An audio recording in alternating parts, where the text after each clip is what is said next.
If you want to learn how to move your player by swiping on the screen, this tutorial is for you. Go to Player and add a script. This is the name that I'm using in all tutorials. So, create and add. In order to move your player by swiping on the screen, you need to do this. Public input action move. Move is an input action that I will use this time.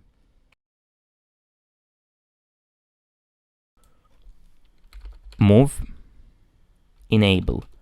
This line of code enables the input system, so it's important. Move performed. Context, which is CTX, and the context should start the coroutine, because in this time movement has to be a coroutine. I will show you what does start coroutine do in the scene. Read value.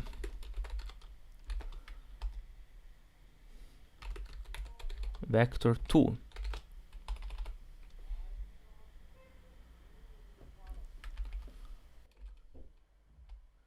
But right now the name move doesn't exist in the current context. How can we fix that?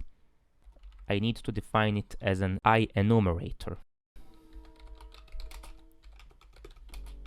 I will call it move, and it needs to have the vector 2 value for the direction of movement.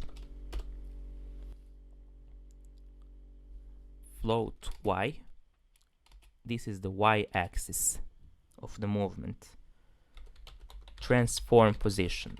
We take the transform position of the player, which is the position in the scene. Dot y. The y position should move 0.5 in the air. Vector 3. Pivot. New vector 3. Because we are generating a new three-dimensional vector that will move the cube, which is the player. Transform position. The first parameter is x plus 0.5f. You can add a variable if you want.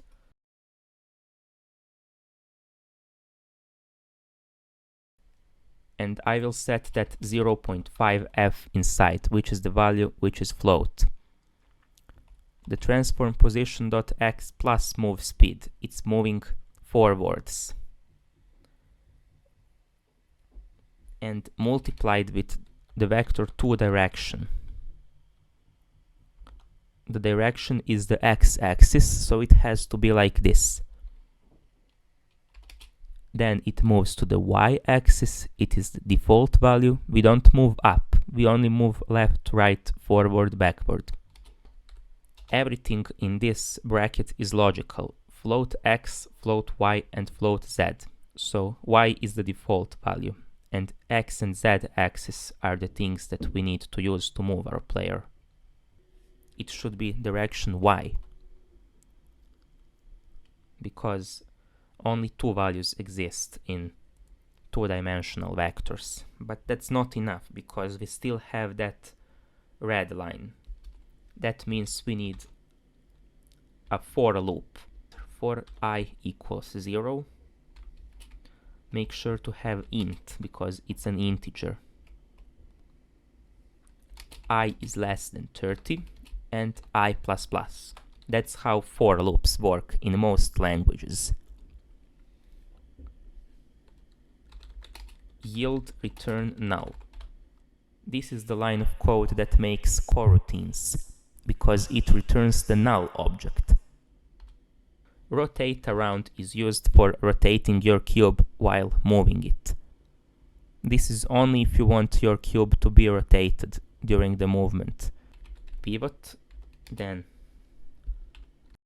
rotation, the angle of rotation, new vector 3. That's the vector 3 axis. and it has the y direction, 0 for the y-axis, and for the z-axis the negative direction.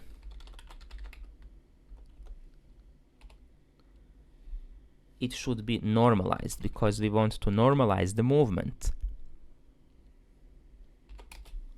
The angle would be 3, but you can also do the same for the move speed. You can add an integer for the angle or a float.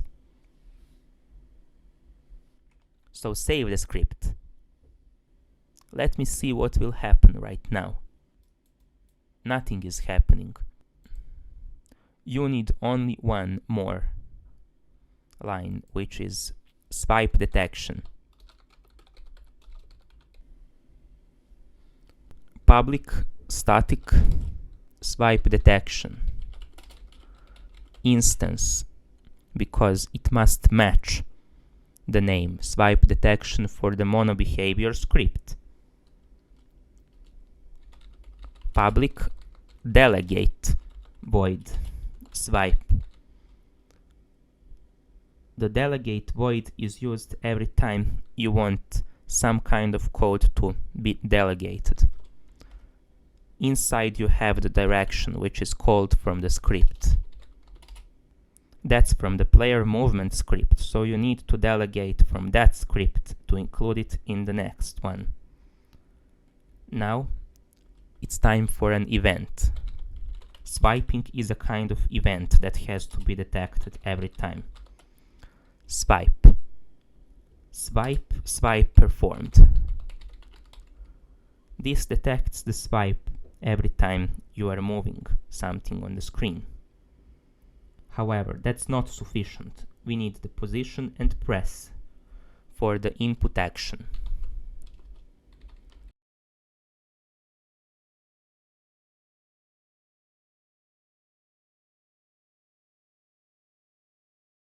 The float for swipe sensitivity or swipe speed. This is like the mouse sensitivity, but for the swiping on the screen. And we need the initial position right now, which is not public.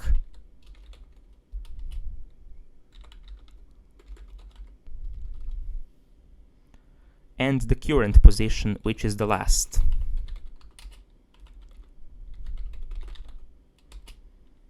The current position along with the read value should be added.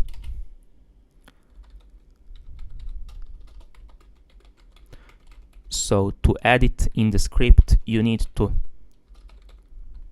read the value from the vector 2. So what are you gonna do now? You have to introduce it. How? Very simple. Void awake. Like in the previous script, enable. That's very important because every time you move through the scene, it won't be enabled. You need to enable it. Enable the press, because every time you press the screen. Press performed. Plus equal.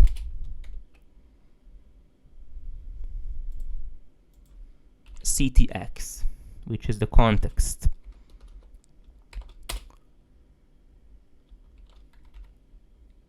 The press performed needs to have the initial position, the current position that your screen is tapping right now, to move it to the next position. We need detect swipe to make sure that we are detecting. Vector 2 movement. The movement should have current position reduced with initial position. Like this. And the next vector 2 that we have is the direction. Movement and direction are important before doing any kind of movement to the player. Vector 2, 0. The direction is the 0 vector, so it doesn't move. Now, we use the mathematics. if math absolute value ABS movement.x is larger than the swipe sensitivity, which is the swipe speed,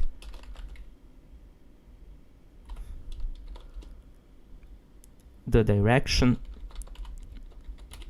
dot x is equal to the math clamp. What does clamp do? Clamps the given value between the given minimum float and maximum float values. First we need the movement, which is the first value. Now we need the minimum value, which is -1, and the maximum value, which is 1. Do the same for the y-axis, because right now we need the y-axis and the z-axis.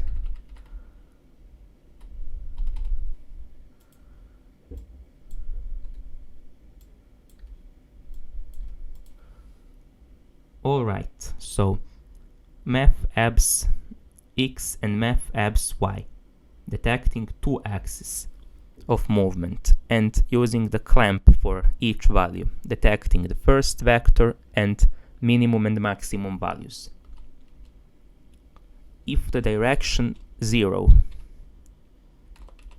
if the direction isn't equal to 0, like if your player is moving, and if the swipe isn't performed, and if the swipe performed isn't null, like if we detect the performing of the swipe and the position which isn't equal to 0. Now call the function. Don't forget the line instance equals this. Make sure to put swipe detection in the camera and for the position set vector to control type. Simply go to the touch screen and see the position option. As you can see, this is the current stage of the project.